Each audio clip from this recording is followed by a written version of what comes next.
y dedicamos este tiempo en las manos de nuestro Dios.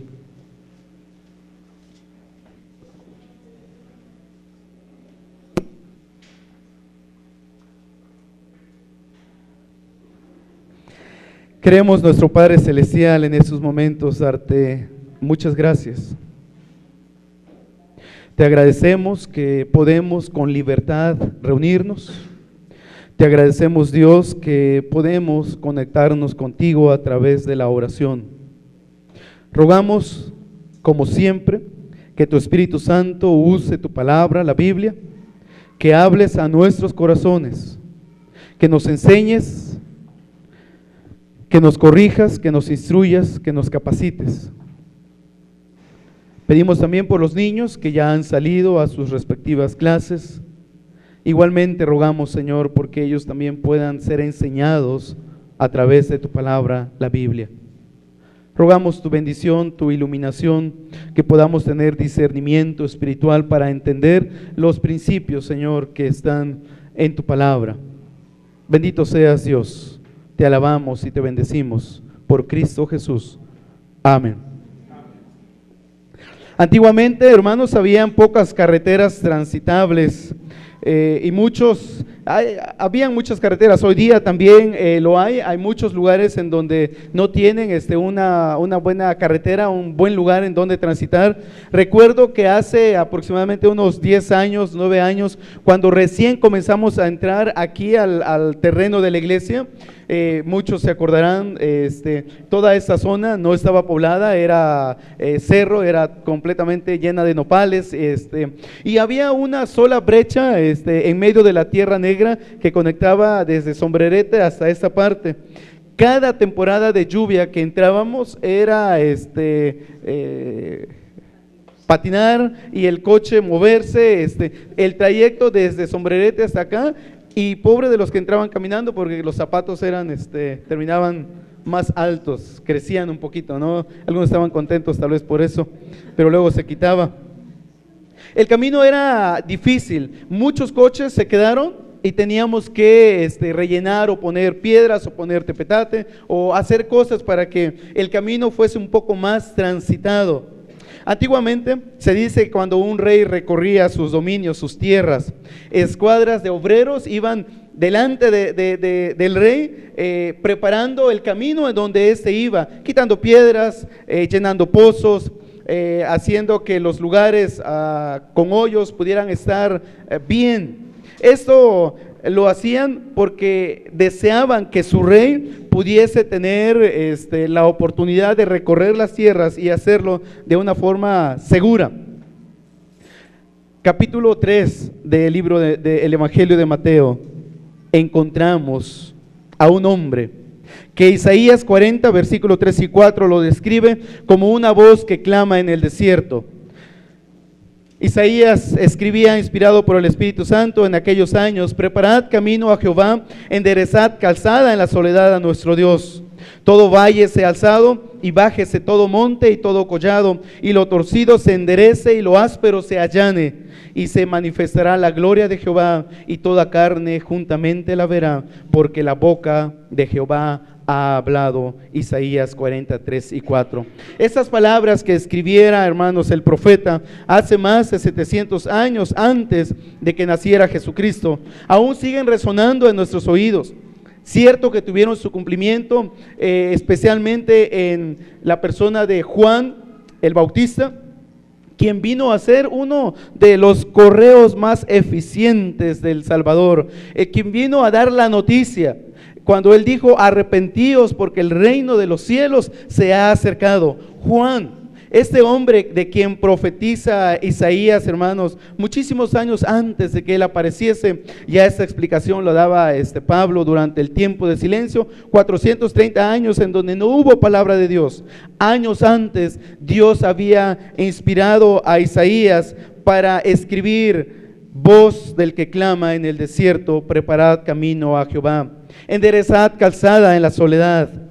Todo valle sea alzado, bájese todo monte y collado, y lo torcido se enderece y lo áspero se allane, y entonces se manifestará la gloria de Jehová. El rey que había sido anunciado en los primeros capítulos de Mateo Ese rey, hermanos, viene a establecer ahora su reino. Se supone que antes de cada evento importante, generalmente se hace mucha publicidad a los eventos. Se hacen volantes, se reparten pancartas, la radio, la televisión, el periódico.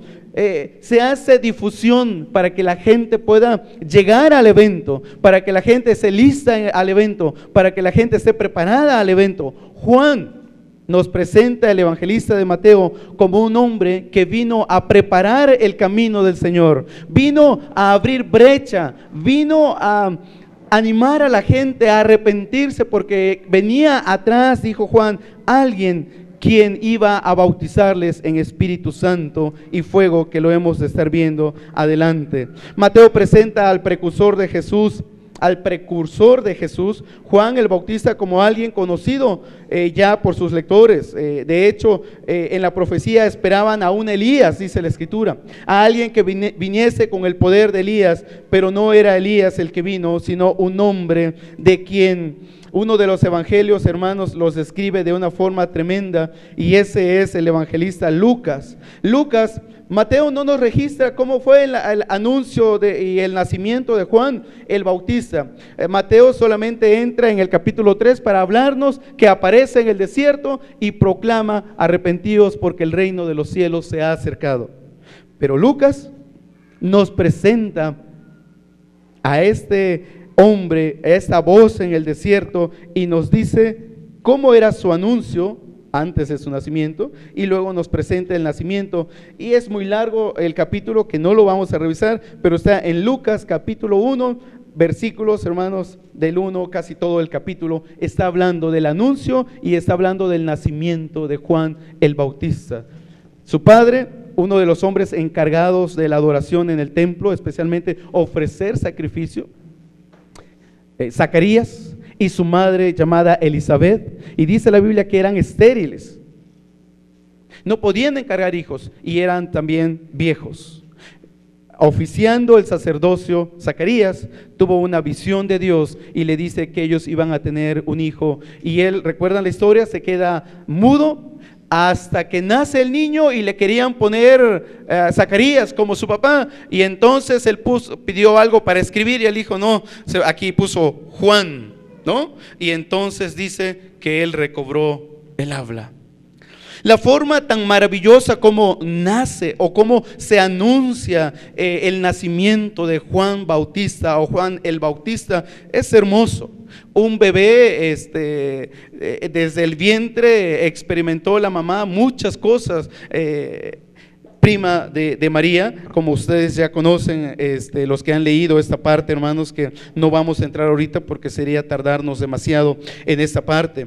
Lo que sí me gustaría que leyéramos, por favor, y si me ayudas a enfocar, es Lucas 1, 15 al 17. El Espíritu Santo desde el nacimiento estaba presente en la vida de Juan el Bautista. Tendría un ministerio, hermanos, y una responsabilidad enormes, Juan. Enorme, yo diría, estos versículos del 15 al 17, porque él será un gran hombre delante del Señor, jamás tomará vino ni licor y será lleno del Espíritu Santo aún desde su nacimiento. Hará que muchos israelitas se vuelvan al Señor su Dios. Él irá primero delante del Señor con el espíritu y el poder de Elías para reconciliar a los padres con los hijos y guiar a los desobedientes a la sabiduría de los justos. De este modo preparará un pueblo bien dispuesto para recibir al Señor.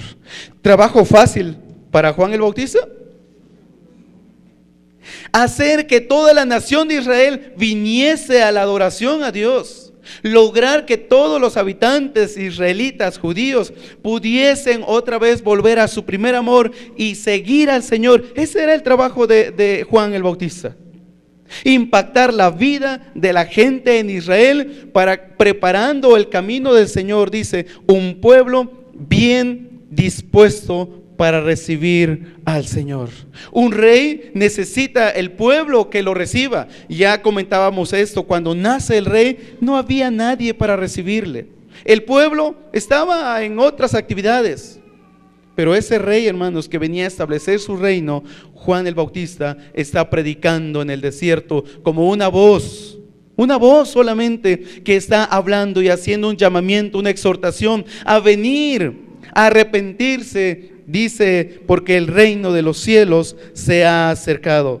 No es fácil lograr que un pueblo pueda reaccionar, pero no era solamente su trabajo de Juan el Bautista, es decir, de la parte humana, porque dice que él sería lleno del Espíritu Santo. Y la única manera, hermanos, de lograr que las personas escuchen la palabra y que nosotros seamos tocados, no es por el predicador, no es por quien enseña al frente. Quien nos toca es Dios.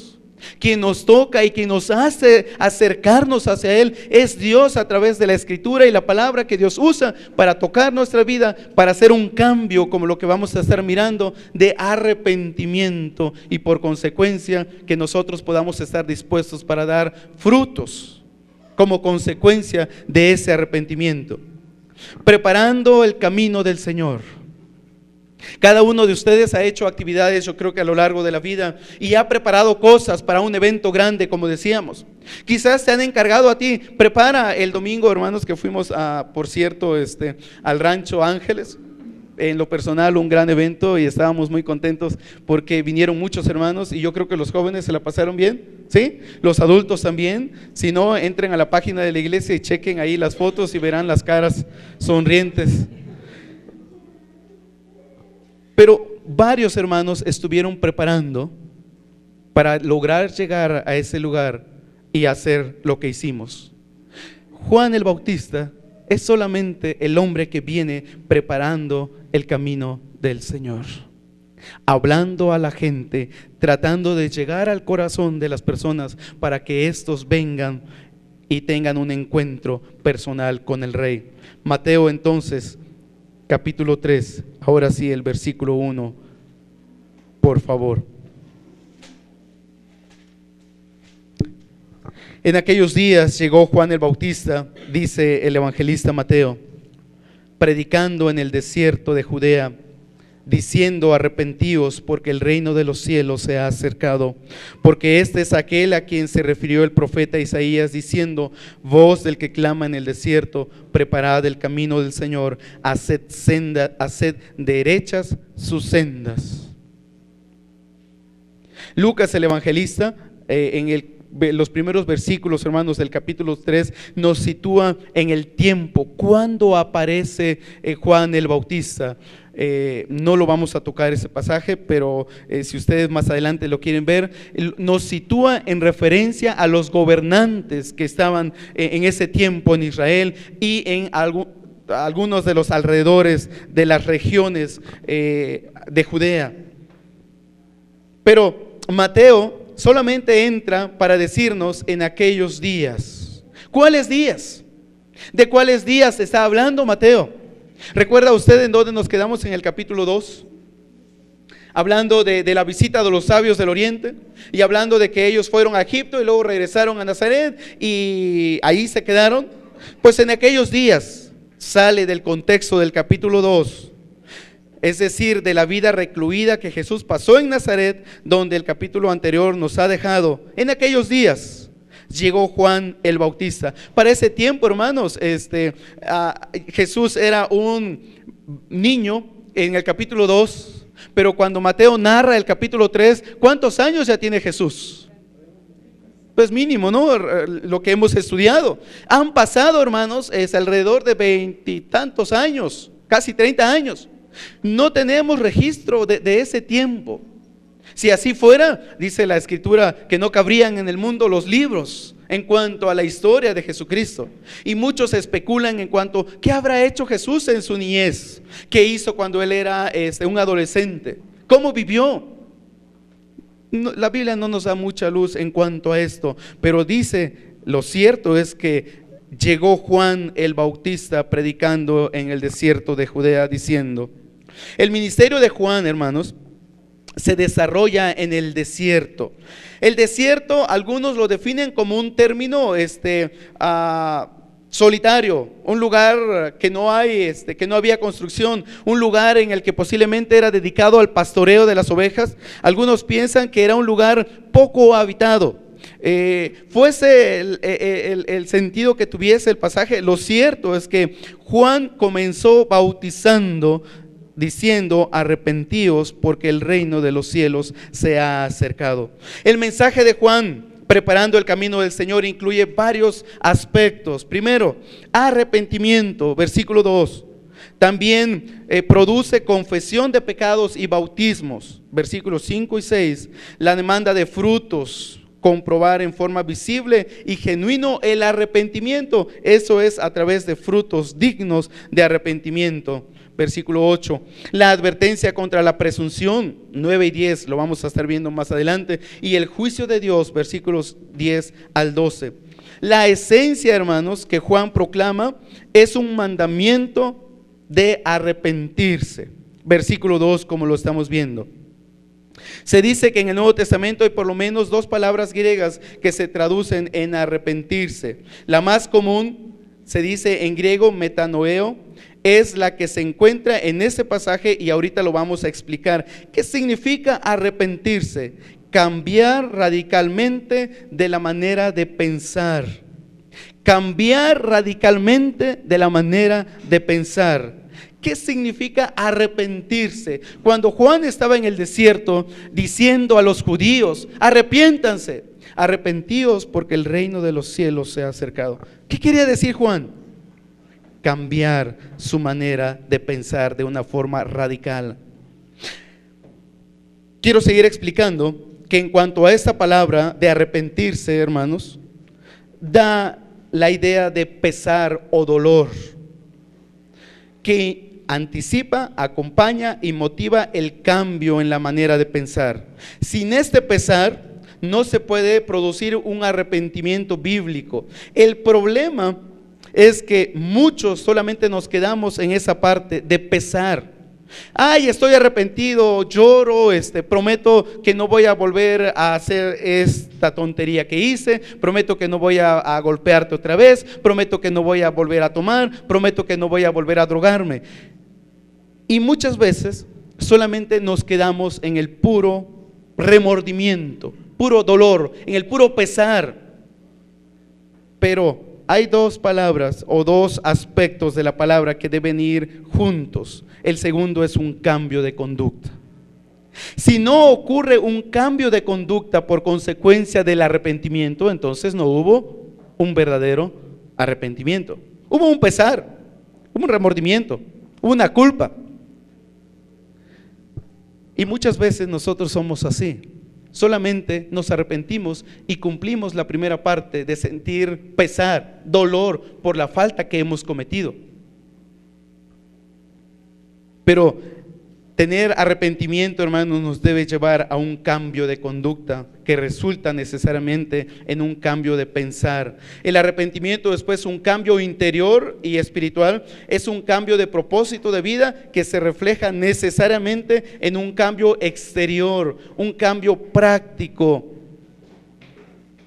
El ejemplo sería, hermanos, un adicto o una persona que sí cae otra vez, o sí, alguien que ofende a su mujer, se arrepiente, le duele, le pesa en su corazón, pero después comienza a hacer cambios y ya no vuelve otra vez a caer en el mismo error, o busca ayuda para salir del problema.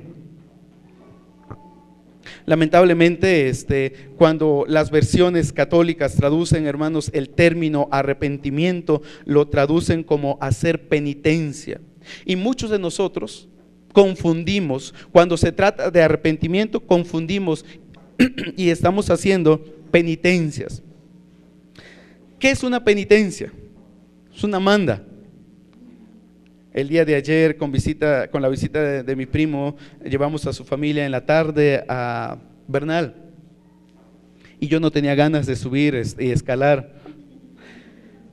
Y los niños, pues ya se habían ido, corrían. Entonces tuve que ir y llegamos hasta el puente donde ustedes conocen, ¿no? Y yo dije, qué penitencia, qué manda es la que estoy ahorita pagando, ¿no? No quiero ir, pero tengo que subir. No es, cuando hablamos de arrepentimiento, no es que estamos pagando algo. Va mucho más allá del asunto físico. Tiene que ver, hermanos, con un cambio interior y por consecuencia habrá cambio en el exterior. En el Antiguo Testamento, cuando los profetas hablaban del término arrepentirse, encontramos en la Biblia, hermanos, la frase volveos a Dios, volverse a Dios. Se dice que ese es un término sinónimo de arrepentirse, es mirar hacia allá. Si tú estás en un camino donde sabes está mal, arrepentimiento es cambiar de dirección. Pero no solamente cambiar de dirección y quedarte mirando hacia allá, es avanzar. ¿Recuerdan la parábola del Señor Jesucristo cuando dijo del hombre insensato y el hombre necio? ¿Cuál es la diferencia entre uno y otro, según la historia? ¿La recuerda? ¿Perdón? No es directamente eso. Dice que ambos escucharon la palabra. Dice, les compararé a un hombre que escuchó y luego hizo. Uno de ellos solamente oyó y no hizo nada. El otro escuchó e hizo. Esa es la diferencia entre arrepentimiento verdadero. No solamente es oír y estar de acuerdo que lo que yo estoy haciendo está mal, sino hacer lo que es correcto. Luego lo vamos a ver un poquito más claro, hermanos, más adelantito cuando estemos con el pasaje. La exhortación de Juan entonces a arrepentirse era porque, dice el versículo 2, el reino de los cielos se ha acercado. ¿Qué es el reino de los cielos? El reino de los cielos se ha acercado. El reino de los cielos es sinónimo del reino de Dios. Se usa más de 33 veces en Mateo esta frase. Es posible que el escritor dijera el reino de los cielos en vez de decir el reino de Dios, por que los judíos no querían usar el nombre de Dios en vano y mencionaban el reino de los cielos en vez del reino de Dios. Cuando se habla del reino de los cielos, para un judío, hermanos, era el establecimiento del reino de Dios en la tierra, lo que conocemos hoy día como el milenio. Cuando Juan estaba predicando arrepentidos porque el reino de Dios se ha acercado, para un judío era muy seguro que él estaba pensando en el reino físico de Dios en la tierra. ¿Recuerdan ustedes? Decíamos, el aspecto político del pueblo de Israel en los tiempos de Cristo, ¿cómo era? ¿Qué imperio estaba gobernando y subyugando a Israel? Ellos esperaban una liberación que fuese militar. Cuando hablan del reino de los cielos, ellos posiblemente pensaban que el Mesías vendría para liberarles y poner su reino en la tierra. Pero cuando Juan predicó de esto, hermanos, no se refería a ese tipo de reino establecido en esa manera. El reino de los cielos es el reino de Jesucristo. Es Cristo mismo viniendo a establecerse en el corazón de las personas. Dios gobierna soberanamente sobre los que voluntariamente se someten a Él. El reino se compone de personas que se han arrepentido, que han puesto su fe en Cristo y se han sometido a Él como un Señor soberano. El reino llegó y se hizo presente en la persona del ungido de Dios, pero también tiene su aspecto futuro en el cumplimiento, hermanos, en el tiempo milenial, en el tiempo futuro. Versículo 3, si están conmigo, por favor. Porque este es aquel a quien se refirió el profeta Isaías diciendo: voz del que clama en el desierto, preparad el camino del Señor, haced derechas sus sendas. El rey había llegado en el capítulo anterior. El rey ya había nacido en Belén. Sabios del oriente vinieron para adorarlo. Por lo tanto, hermanos, el reino ya estaba entre los judíos. El reino ya estaba allí. Lo único que faltaba es que las personas preparasen su corazón hubiese arrepentimiento para recibir este reino en sus vidas, en sus corazones, preparando el camino del Señor, quitando obstáculos. Dice allí: preparad el camino del Señor, haced derechas sus sendas. Después de 430 años que Israel no escuchaba el mensaje de Dios a través de los profetas, ¿cómo estaría viviendo el pueblo de Israel? ¿Cómo estarían viviendo los judíos durante ese tiempo en donde ya no había profeta que hablase, que exhortara, que hablara al pueblo a volverse a Dios? Seguro, hermanos, que el pueblo se estaba alejando de Dios. Tan es así que no descubrieron a su Mesías cuando había llegado. Juan viene preparando, hablando de aquel que venía detrás para establecer el reino. Haced derechas sus sendas, dice el versículo. Vamos al 4, por favor. Y hablando de Juan dice: tenía vestido de pelo de camello y un cinto de cuero a la cintura, y su comida era de langostas y miel silvestre. Acudían entonces a él Jerusalén, toda Judea y toda la región alrededor del Jordán, y confesando sus pecados eran bautizados por él en el río Jordán. Juan el Bautista era muy peculiar. Venía vestido de pelo de camello y un cinto de cuero a su cintura. Hay un debate en cuestión de las langostas y la miel silvestre. Algunos piensan que la langosta tenía que ver con una fruta o un vegetal, pero otros tantos, hermanos, piensan que las langostas eran langostas reales. Lo menciona Levítico capítulo 11, cuando en ese capítulo de Levítico hace una lista de las comidas limpias y las comidas inmundas. Menciona langosta, langostín, y menciona otros tipos de animales. Y menciona allí animales langostas que tengan 4 patas, y luego los que salten sobre sus pies y cosas así. Me parece a mí que pensar que era un vegetal, no estoy muy de acuerdo en que sea un vegetal en cuestión de lo que yo estaba investigando. Pero si ustedes sí, ahorita entramos en Levítico, por favor, Beto. Capítulo 11, versículo 22, porque ese sí no lo traigo en mi memoria. De ellos podéis comer estos: la langosta según sus especies, la langosta destructora según su especie, el grillo según sus especies y el saltamontes según sus especies. O sea que no estamos tan errados en Oaxaca cuando comemos grillos, chapulines, perdón, no grillos. Porque cuando piensan en los grillos, pensamos en los cafés. Esos no comemos en Oaxaca, comemos los verdes. Y son bien buenos. Sabor ajo, limón o chile y luego se les traban las patitas ahí en el pero son bien buenos los chapulines, y dicen que los insectos tienen muchos proteínas, ¿no? No se asusten los de Hidalgo que comen hormigas, gusanos, ¿o qué comen? Gusanos, ¿no? No hay nada raro entonces en el asunto de que pudiesen haber comido un tipo de langosta, chapulines, ¿no? O como les queramos llamar. Y si usted sigue leyendo, ahí dice saltamontes, y comienza a mencionar cuál era el tipo de animal que podían comer el pueblo de Israel. Se dice que esta comida era una comida de gente pobre.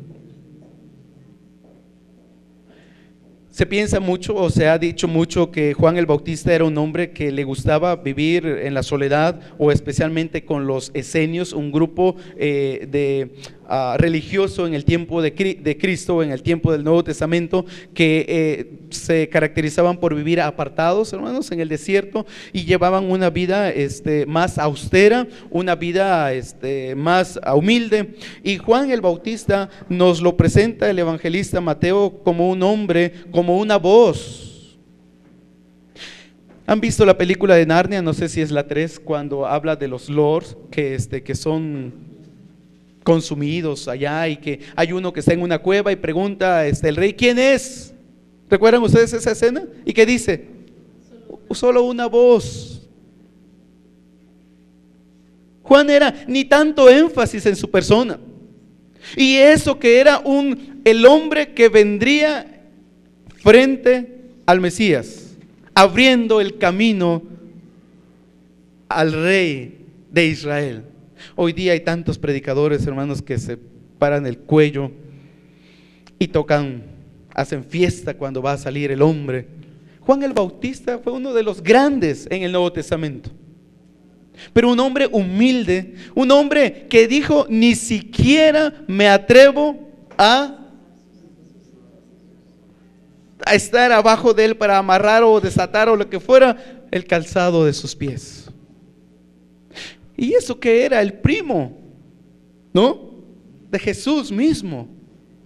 Somos cuatachos, aquí somos primos, ¿no? Somos compa. No, Juan el Bautista tenía un respeto tremendo hacia el Mesías, hacia el rey que venía a establecer su reino en la tierra. Y viene abriendo, preparando el camino, hablando a las personas: vengan. Y dice en el versículo 6 de este capítulo: acudían, dice, y confesando sus pecados eran bautizados por él en el río Jordán. El pueblo, hermanos, tenía una gran necesidad de confesar sus faltas y sus culpas a aquel que lo perdona todo. Venían confesando. Se dice que probablemente el pueblo confesaba en voz alta sus pecados y venían a Juan para ser bautizados. ¿Podrías tú confesar tus pecados en voz alta? ¿Podrías nombrarlos? Confesando sus pecados eran bautizados por él en el río Jordán. Pero cuando vio que muchos de los fariseos y saduceos venían para el bautismo, les dijo: camada de víboras, ¿quién os enseñó a huir de la ira que vendrá? Camada de víboras. La primera evidencia del arrepentimiento sincero, hermanos, es la confesión.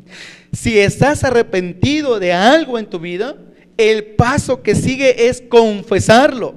Es decir, ponerte de acuerdo con el que has ofendido, en otras palabras.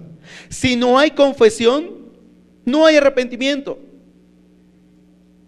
Podrás estar muy dolido, podrás estar muy triste y con mucho pesar en tu corazón, pero si no estás dispuesto a confesar. Cuando hablamos de la confesión, hermanos, entran muchas cosas: humildad para reconocer tus errores, valor para decirle a la otra persona: ¿me perdonas? Confesar pecado significa literalmente decir lo mismo o ponerse de acuerdo con otro, en este caso Dios, por medio de la Biblia. La confesión es el acto de ponerse de acuerdo con lo que Dios ha dicho, y si Dios ha dicho que el adulterio es pecado y yo tengo que reconocerlo como tal. Si Dios dice que mentir es un pecado, yo tengo que decir: Dios, tú estás bien, yo estoy de acuerdo contigo. Yo me humillo a aceptar lo que tú enseñas y lo que tú dices. El bautismo de Juan era un bautismo de limpieza exterior, pero representaba, hermanos, en cierta manera la limpieza interior de pecados. El bautismo de Juan no significaba lo que significa el bautismo cristiano, como hoy día incluso estamos pensando en una fecha en el mes de mayo para hacer bautismos entre los hermanos que ya han aceptado a Jesús y no han sido bautizados. Pero ese bautismo de Juan y el bautismo cristiano no es el mismo. El bautismo de Juan era para arrepentimiento de pecados. El bautismo cristiano es porque ya hay una regeneración, hay un cambio, ya aceptaste a Cristo. El bautismo cristiano es identificación con la muerte, sepultura y resurrección de Jesucristo. El bautismo cristiano nos salva, pero tampoco el bautismo de Juan salvaba.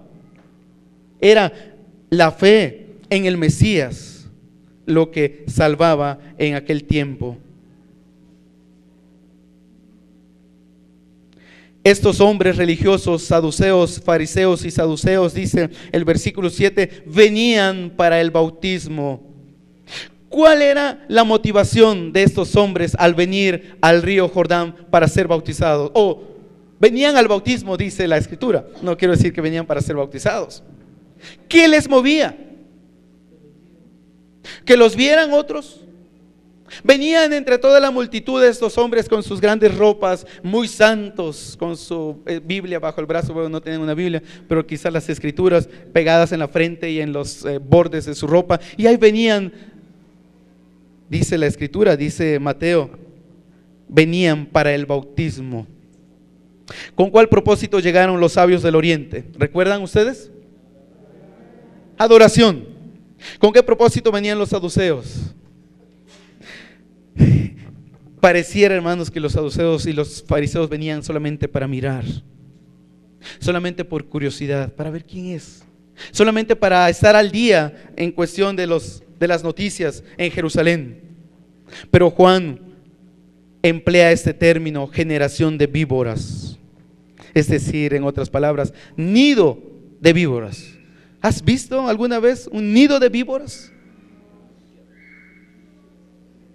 Este término señala el carácter venenoso, dañino y quizá engañoso de esos líderes religiosos en el tiempo de Juan. Juan advertía que la descendencia física de Abraham, más abajo, no lo liberaría de la demanda de una vida justa y sincera, según el versículo 8. Al final del 7, ¿quién os enseñó a huir de la ira que vendrá?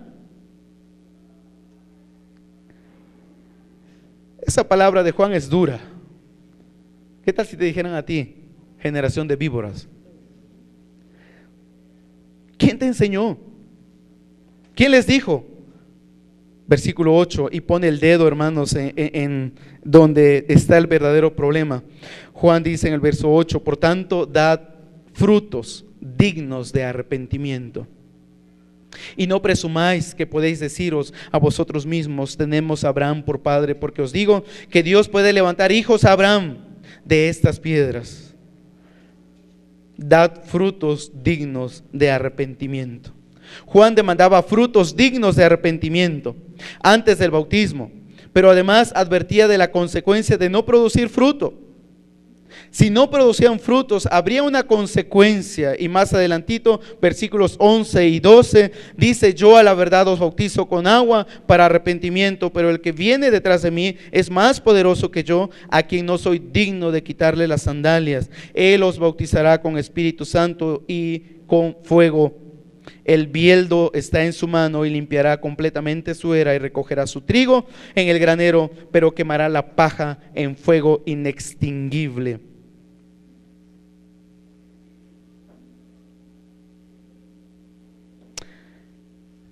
Mencionábamos, arrepentimiento, hermanos, significa frutos. Si yo digo que estoy arrepentido, tiene que haber frutos. ¿Recuerdan? Pesar, pero también un cambio de vida en la conducta.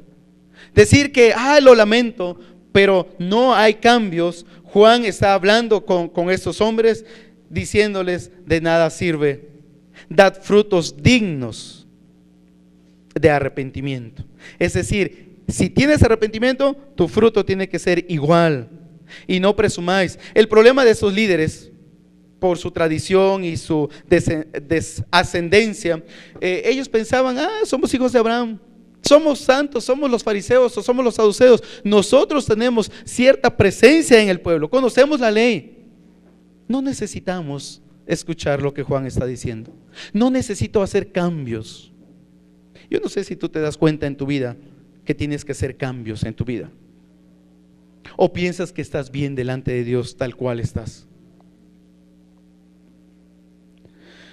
Juan está diciendo que viene detrás de él alguien que bautizará con Espíritu Santo y con fuego. ¿Qué significa eso? Ese es uno de los pasajes que más se malinterpretan en muchos lugares. Él os bautizará con Espíritu Santo y fuego. ¿Quién hace el bautismo del Espíritu Santo? ¿Quién lo logra? ¿Perdón? El bautismo con el Espíritu Santo y fuego, ¿lo hace el Espíritu Santo o lo hace Cristo? Hay que leer la Biblia. La Escritura está enseñando, dice: y Él os bautizará. ¿Quién? Cristo, el que viene detrás de mí, con Espíritu Santo y fuego. El bautismo con el Espíritu Santo no lo hace la tercera persona de la Trinidad, es decir, el Espíritu Santo. Sí es cierto, hermanos, es necesario ser bautizado en Espíritu. Yo no quisiera ser bautizado en fuego, pero y ahorita voy a explicar por qué. Y no sé si voy a decir una barbaridad en esto, ¿no? Pero, o ya lo dije. Él os bautizará con el Espíritu Santo y con fuego. Juan bautizaba con agua. Jesús, cuando venga, Él bautizará con el Espíritu Santo. ¿Qué significa el bautismo con el Espíritu Santo? Ahí está la cosa importante para no confundirnos. El bautismo, hermanos, con el Espíritu Santo, desde ese tiempo que Jesús llegó a la tierra y sus años de ministerio que estuvo en la tierra, Él bautizaría con el Espíritu Santo. En Hechos capítulo 2, cae el Espíritu Santo, o viene el Espíritu Santo a los primeros cristianos, y dice que son llenos del Espíritu Santo y aparecen diferentes lenguas repartidas en su cabeza, y hay muchas señales y muchas cosas espectaculares. ¿Será que es lo mismo cuando hoy día nosotros somos bautizados con el Espíritu Santo? Hay un versículo, hermanos, que me gustaría que lo analizáramos, por favor. Es Primera de Corintios, si usted me hace favor, capítulo 12 y versículo 13, contestando a la pregunta: ¿qué es el bautismo con el Espíritu Santo? Primera pregunta. ¿Cuándo ocurre el bautismo con el Espíritu Santo? Segunda pregunta. Erróneamente, hoy día algunas iglesias consideran que el bautismo con el Espíritu Santo es una bendición posterior a la salvación. Es decir, ya aceptaste a Cristo, hay que esperar ahora el bautismo con el Espíritu Santo. ¿Será eso así? ¿Qué dice 1 Corintios 12, 13?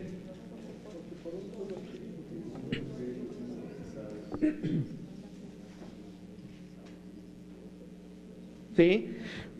Pues por un mismo Espíritu fuimos todos bautizados en un solo cuerpo, ya judíos o griegos, ya esclavos o libres, y a todos se nos dio a beber del Espíritu Santo. Pues por un mismo Espíritu fuimos todos bautizados en un solo cuerpo. Este versículo, ¿a qué iglesia está escribiendo el escritor sagrado? ¿Cómo era la iglesia de Corinto? Estudiamos hace poco la carta de los Corintios, ¿no? ¿Cómo era esa iglesia? Carnal, pecadora, llena de pecados allí, divididos, con pleitos entre ellos. Pero el escritor les dice: por un solo Espíritu fuimos todos bautizados en un.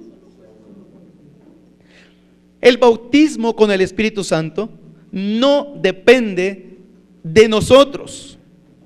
No es tu obra, no es mi obra. El bautismo con el Espíritu Santo es obra de Cristo, porque Él es el que te bautizaría.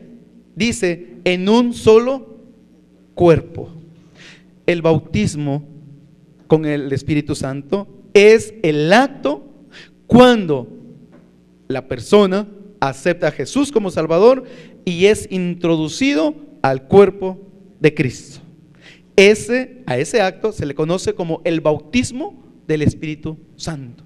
Es decir, te sumerges en el cuerpo de Cristo, que es la iglesia.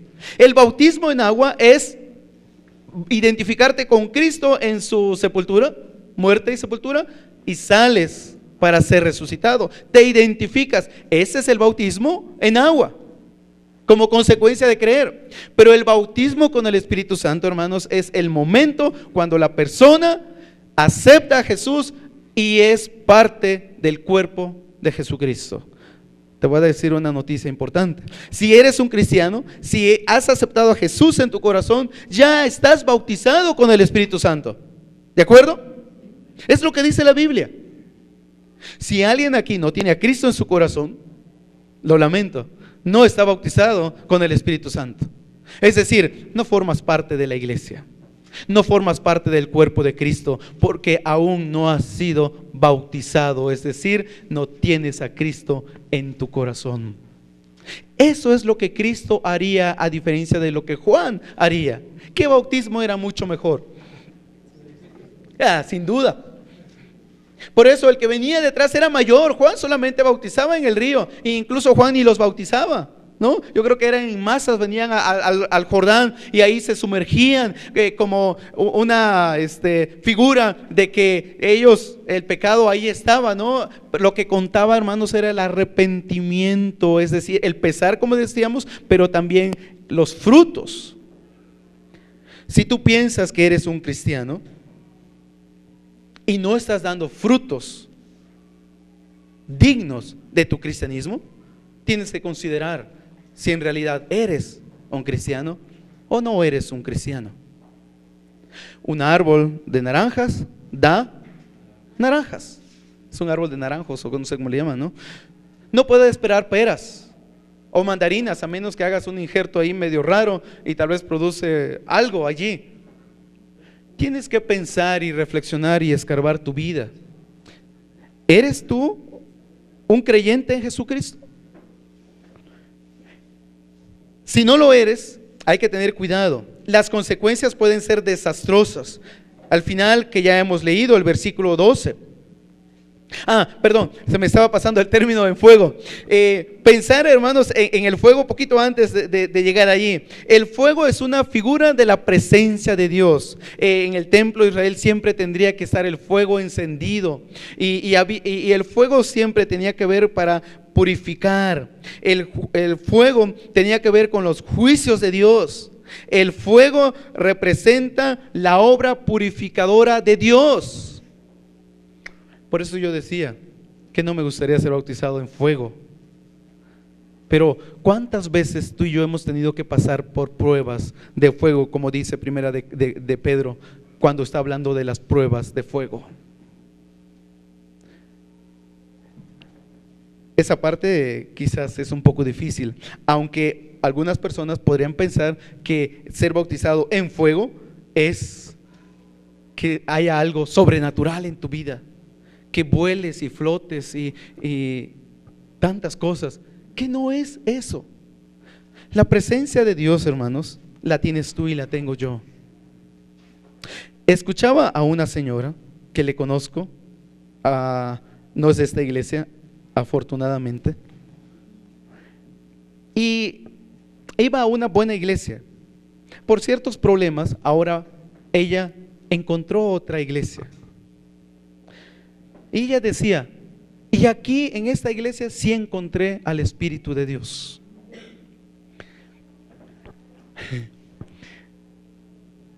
Con mucha precaución para no herir sentimientos, tuve que explicar algunas cosas.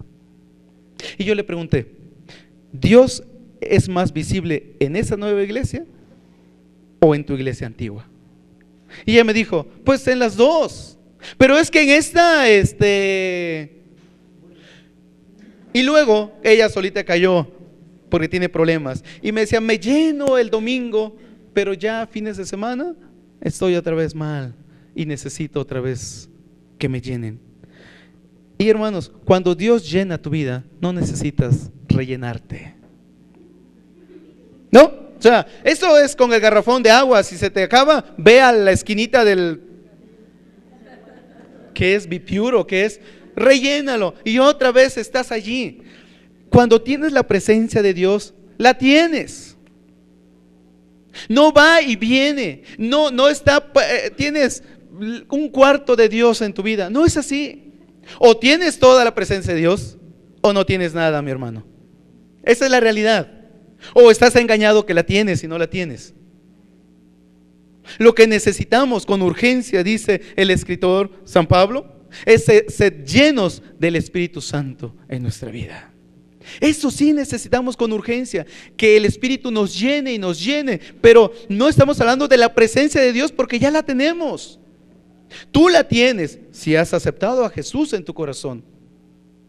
Pero cuando estamos hablando de la llenura del Espíritu Santo, es decir, el control que el Espíritu Santo quiere tomar en nuestras vidas, hermanos, eso lo podemos tener aquí y en China, en cualquier lugar. Y yo le decía a la señora, no necesitas una iglesia en específico para llenarte. Necesitas a Dios. ¿Lo tienes realmente? ¿O qué estás buscando para llenarte en la vida? No andamos por sentimientos, aunque los sentimientos son importantes. ¿Sí? Lloramos, reímos, son importantes, Dios nos lo dio, pero andamos por fe, dice el escritor. No andamos por vista, no andamos por sentir. Hoy amanece y sientes que amas a tu marido, pero al ratito que algo pasa con tu marido, sientes que lo odias, ¿no? ¿O no? Ay, lo apapachas y le das todo lo que quiere de comer y mañana lo dejas que duerma en el sofá o no le das nada. Ese es el sentimiento, ese es tu sentir. Nuestros sentimientos van arriba y abajo y dice la Biblia que son engañosos y perversos. Ese es el corazón. Ese eres tú, así soy yo. Siento que amo a Dios o siento que Dios me ama y a veces no lo siento. La presencia, hermanos, de Dios está en tu vida si tienes a Cristo en tu corazón. Con la iglesia, en tu casa, en la escuela, en el parque, en el trabajo, con un grupo, sin un grupo, Dios está en tu vida. Y debes estar preocupado de cómo estás viviendo, porque Él está allí, independientemente si lo sientes o no lo sientes. Si has hecho una decisión genuina de tener a Cristo en el corazón, Él está. No depende de ti si Él se va. Mucha gente piensa que este problema tiene que ver con salvación, y no es así, porque voy a leer el versículo 12. Y el bieldo, dice, está en su mano y limpiará completamente su era y recogerá su trigo en el granero, pero quemará la paja en el fuego inextinguible. Otra versión está más clara cuando habla del bieldo, y otra versión dice su aventador. ¿Qué es ese aparato? ¿Qué es ese instrumento en su mano? Está poniendo una metáfora, hermanos, una comparación del campesino o del agricultor que está con un instrumento en sus manos para levantar la paja del trigo, esparcirlo hacia el aire viene, sopla y se lleva la paja. ¿Y qué es lo que cae? Lo que pesa, que es el grano, es el trigo, cae. ¿Qué hacen con el resto de las cosas? ¿Qué hacen con el trigo? Lo recogen en su granero. ¿Pero qué hace con la paja? ¿Qué hace con la paja? ¿Eres paja o eres trigo? ¿Tu peso es muy liviano o tienes un buen peso? Y no digo no, estoy refiriendo al asunto espiritual, porque eso es muy fácil, ¿no? Lo logra uno bastante rápido. Lo otro es complicado. ¿Eres creyente en Jesucristo o no eres creyente en Jesucristo? ¿Cómo saberlo? ¿Cómo saber? La forma de saberlo es la manera en la que vives. ¿Cómo estás viviendo? Cada uno de nosotros somos responsables delante de Dios de ser paja que va a ser quemada y echada al infierno, en otras palabras, o de ser trigo que será guardado y, en otras palabras, tener acceso al cielo. Juan tenía que decirle a esta gente que tenían que pensar cómo estaban viviendo. ¿Paja o trigo? Y yo dije, no se trata de tu salvación. No puedes perder algo que nunca has tenido y que no te corresponde a ti. La salvación, hermanos, no es una obra humana, sino es un regalo de Dios. Ya lo hemos enseñado muchas veces.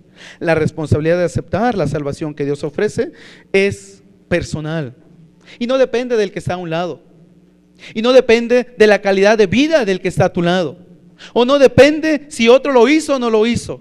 Tu responsabilidad es personal con Dios, y un día Dios ha de juzgar el pecado en la raza humana y ha de condenar a algunos y otros ha de salvarlos. Gracias, hermano. Pero tienes que reflexionar: ¿serás quemado o serás guardado? Los últimos versículos, hermanos, del 13 al 17 mencionan el bautismo, cuando Jesús viene para ser bautizado. Cosas importantes, dice Juan en el 14, trató de impedírselo: yo necesito ser bautizado por ti y tú vienes a mí. Respondió Jesús: permítelo ahora porque es conveniente. Jesús no tenía pecado, no tenía de qué arrepentirse, pero Jesús lo hizo para cumplir, así dice, toda justicia. 16, después de ser bautizado, Jesús salió del agua inmediatamente, y aquí los cielos se abrieron, y él vio al Espíritu de Dios que descendía como paloma y venía sobre él. Y la voz que se oyó que decía: este es mi Hijo amado, en quien me he complacido. Jesús llenó todas las demandas de Dios, cumplió. Es el Hijo del deleite de Dios. Es mi Hijo amado en quien me deleito, dice la Escritura. Ese mismo rey, hermanos, que estaba iniciando el ministerio, 3 años después aproximadamente, haría su entrada en Jerusalén, que hoy domingo se festeja Domingo de Palmas, Domingo de Ramos. Pero es ese rey del que estamos hablando que nace y que ahora está, hermanos, enfrente de Juan, que Juan vino para preparar el camino y para hacer un llamado de arrepentimiento a los habitantes de Jerusalén. 3 años después, ese rey, ese mismo rey, vendría montado en un pollino, dice la Biblia, para entrar a Jerusalén.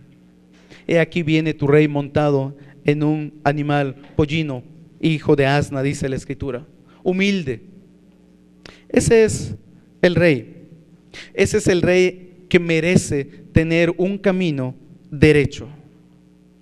Ese rey merece caminar por un camino en donde no tenga curvas y sea un camino recto, y sea un camino no con baches como el que nosotros transitamos muchas veces. ¿Cómo está tu vida? ¿Hay baches en tu vida? ¿Hay hoyos en tu vida? ¿Hay sendas chuecas en tu vida? ¿Te vas por la vereda que no debes irte? ¿Hay altos y hay bajos en tu vida? ¿Cómo está tu vida? Tienes que pensar. Pero ese rey que viene a establecer su reino en la tierra, hermanos, ya lo hizo. Y hoy día, si no está reinando en tu corazón, Él quiere hacerlo.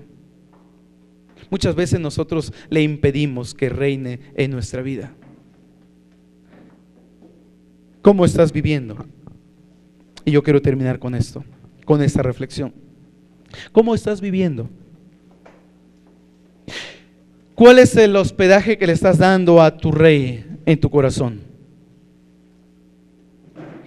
Hace un tiempo yo preguntaba: ¿cómo recibes a las personas que llegan a tu casa y les invitas para comer contigo? ¿Ese es el único día en la semana que limpias la casa? Posiblemente, ¿verdad? Y dije único día, ¿no? Nos preocupamos por hacer una buena limpieza. Preparamos las cosas y los esperamos a las personas y les damos un buen recibimiento, ¿o no? Ojalá que sí. Tu rey, ¿cómo lo estás recibiendo? Si es que no lo tienes, ¿lo quieres recibir? Si ya lo tienes en tu vida, ¿cómo lo estás atendiendo a ese rey? Y es el rey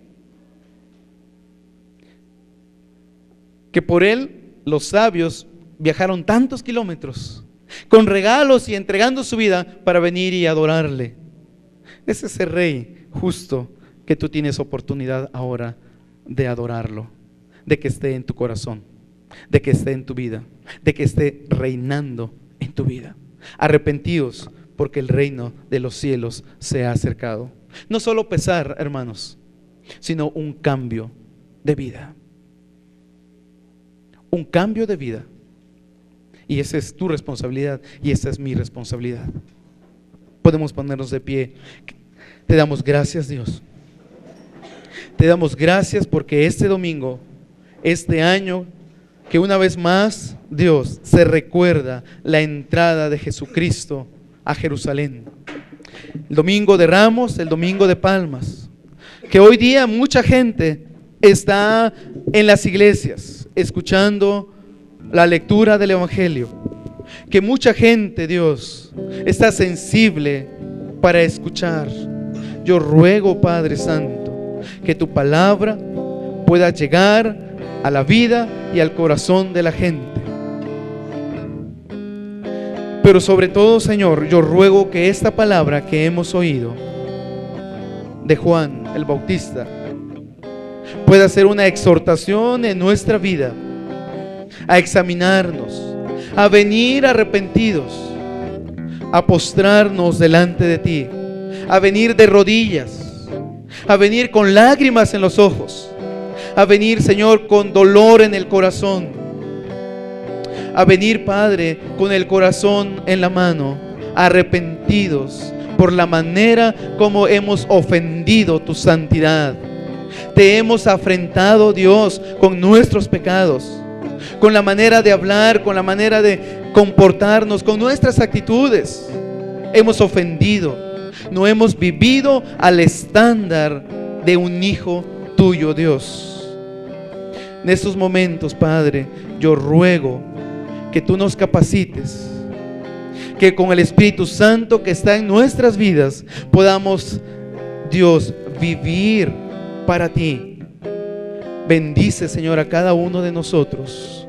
Te ruego también una bendición especial por los enfermos, que toque su vida de doña Chelo, que ha estado enferma, Señor, de sus bronquios. Yo ruego tu sanidad para ella. Ruego tu sanidad también, Dios, para el ingeniero Armando.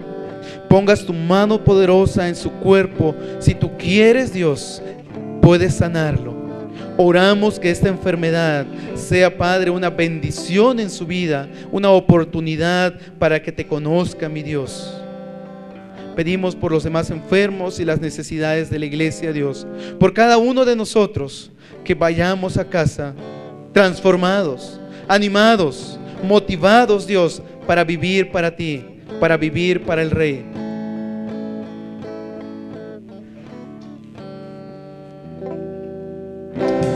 Cantemos, hermanos, este canto que va muy acorde con este domingo. Oramos.